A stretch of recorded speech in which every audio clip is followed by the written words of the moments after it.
हे what's up guys, welcome back once again. दोस्तों, आज की कहानी जो एक्सप्लेन करने जा रहे हैं उसका नाम है इंट्रूजन। एक साइकोलॉजिकल थ्रिलर कहानी है जिसका सस्पेंस हमें कहानी के एंड तक जोड़े रखता है। तो चलिए बिना किसी देरी के शुरू करते हैं। कहानी की शुरुआत में हम एक कपल को देखते हैं जिनके नाम है मीरा और हेनरी, जो हाल ही में एक स्मॉल टाउन के अंदर शिफ्ट हुए, जहाँ इन्होंने अपने रहने के लिए एक बड़ा सा घर बनाया है जो कि बहुत ही सुनसान जगह पर है।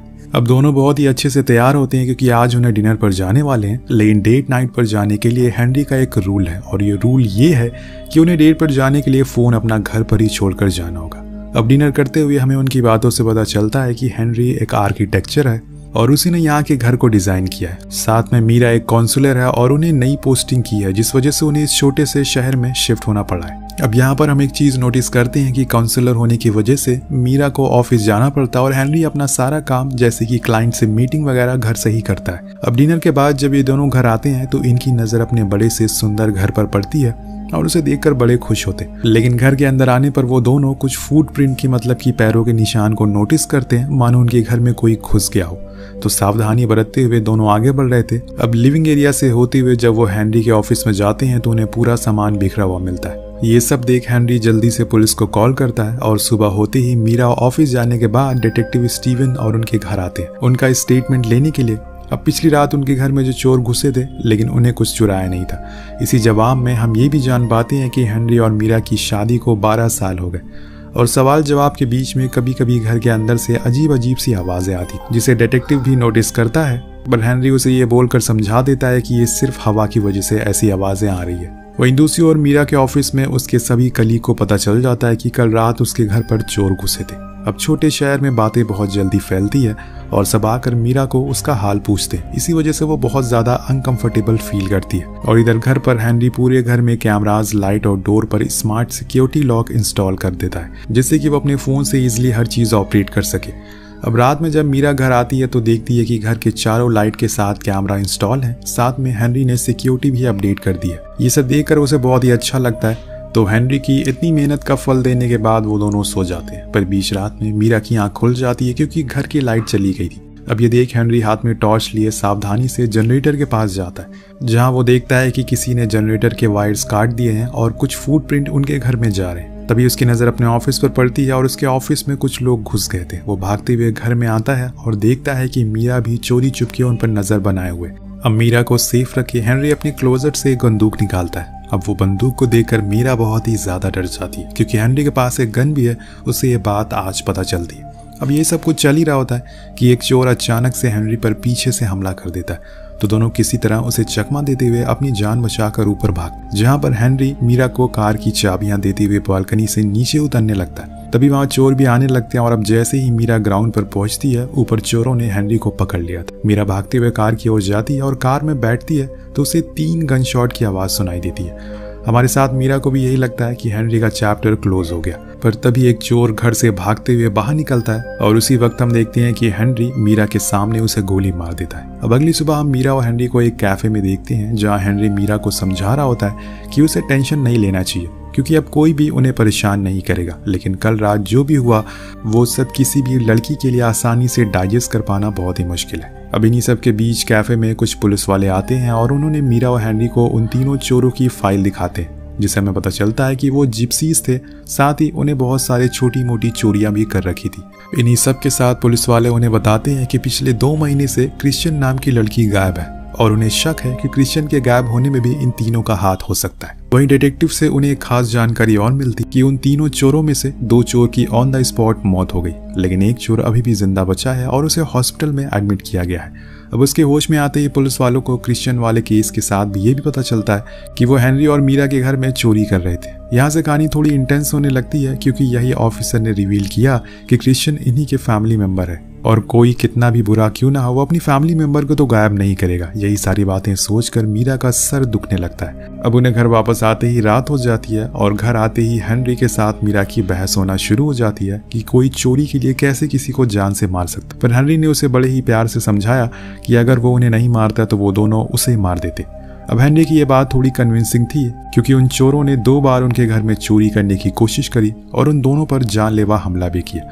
इस इंटेंस बातचीत के बाद दोनों साथ में डिनर बनाने लगते हैं। अब हेनरी रात में मार्केट जाने के लिए घर से निकल जाता है, पर उसने अपना वॉलेट घर पर ही छोड़ दिया था। अब मीरा तो उसका वॉलेट देने के लिए अपनी कार से उसका पीछा करने लगती है।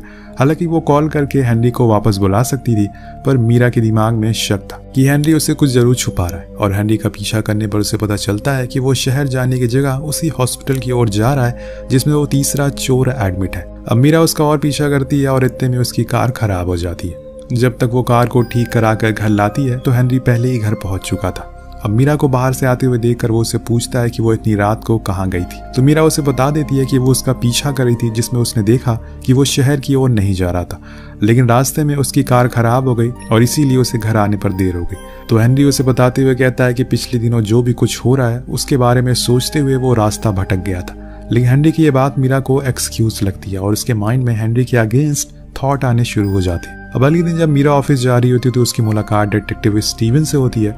उनसे पूछने पर पता चलता है कि तीसरा चोर जो बच गया था उसकी पिछली रात हॉस्पिटल में मौत हो गई।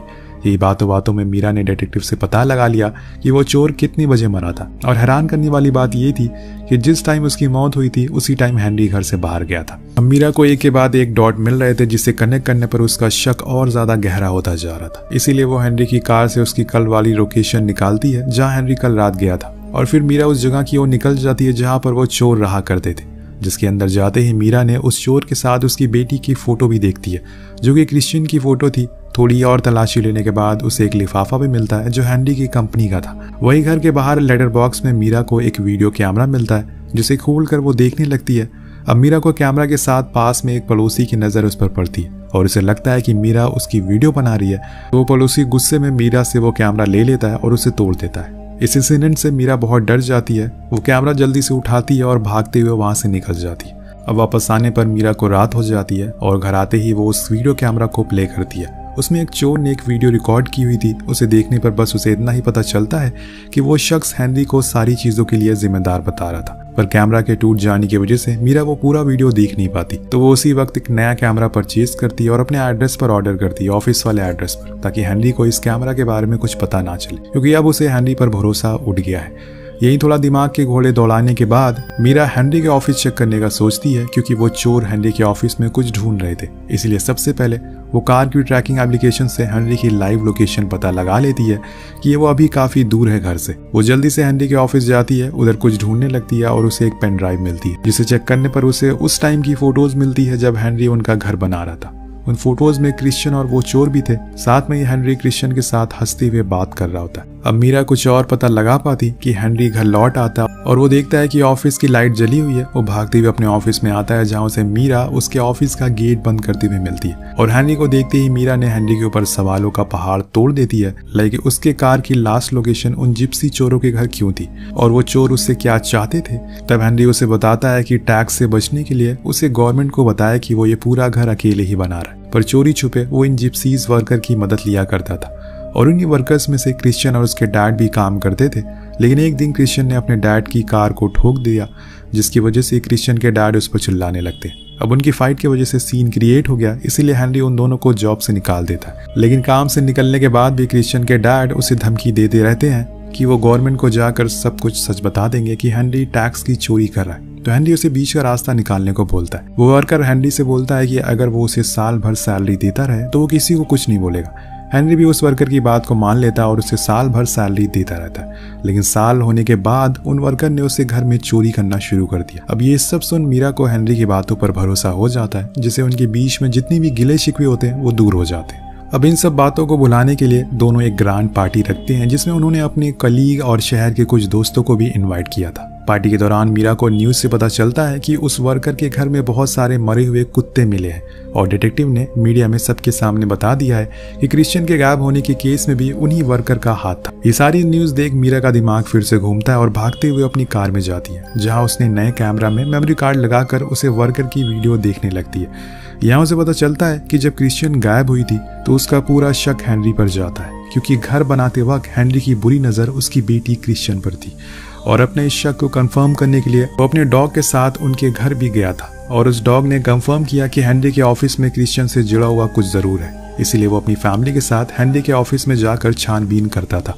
अब उस वर्कर की बातें सुन मीरा भागते हुए हेनरी के ऑफिस में आती है और ऑफिस के मैप को निकाल कर उससे कुछ ढूंढने की कोशिश करती है कि इस ऑफिस का आखिर चक्कर क्या है। तो उसे मैप में 3 चैम्बर मिलते हैं, जिनमें से 2 चैम्बर तो उसके सामने थे, पर तीसरा वाला चैम्बर कहीं छुपा हुआ था। वो उसे ढूंढने लग और एक कबर्ड के पीछे उसे छुपा हुआ मिलता है एक स्विच बोर्ड, जिसको दबाने पर मीरा के जस्ट पीछे एक गेट खुल जाता है। तो वो धीरे धीरे सावधानी के साथ उस चेंबर में जाने लगती है। अब वो चेंबर की सीढ़ियां नीचे बेसमेंट की ओर जा रही थी और इस बेसमेंट के बारे में मीरा को कुछ पता नहीं था। नीचे आने के बाद वो बेसमेंट की लाइट को जलाती है, लेकिन फिर भी बेसमेंट में आधे हिस्से में अंधेरा होता है। तो कुछ और लाइट ऑन करने पर उसे क्रिश्चियन चेयर पर बंधी हुई मिलती है और ये देखकर वो पूरी तरह से शॉक हो जाती है। अभी तक एज ए व्यूअर हमें लग रहा था कि हेनरी ने क्रिश्चियन का मर्डर करके उसकी बॉडी को छुपा दिया होगा, लेकिन यहाँ पर हमारी एक्सपेक्टेशन गलत साबित होती है। अब क्रिश्चियन की ऐसी हालत देख मीरा उसके मास्क उतारती है।